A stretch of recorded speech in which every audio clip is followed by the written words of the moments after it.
well before President Trump announced his intention to relocate the U.S. Embassy in Israel from Tel Aviv to Jerusalem, an intense diplomatic struggle has been underway, waged regarding the city's ultimate fate.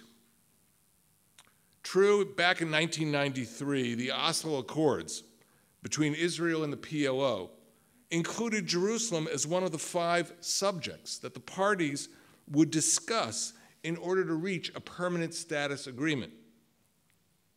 But while some believed, and I think mistakenly, that Israel at that time agreed to make Jerusalem negotiable, there's a difference between discussing Jerusalem and negotiating Jerusalem, the Rabin government at the time remained adamant, and the prime minister in particular, about Israel retaining an undivided Jerusalem. In fact, in his final address to the Knesset on October 5th, 1995, 1 month before his assassination, Prime Minister Rabin, whose government signed the accords with the PLO, detailed how he envisioned the future borders of the State of Israel. It was really a haunting speech, which read in retrospect, for unknowingly, he was leaving us his political legacy. He stated clearly that a united Jerusalem under Israeli sovereignty would remain the capital of Israel.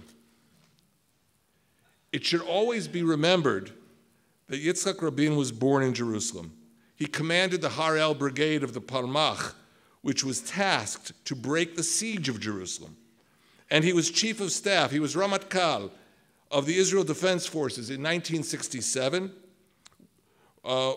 which liberated the old city in the Six-Day War. He saw how its ancient synagogues had been destroyed or desecrated after the previous war in 1948. Rabin knew what was at stake.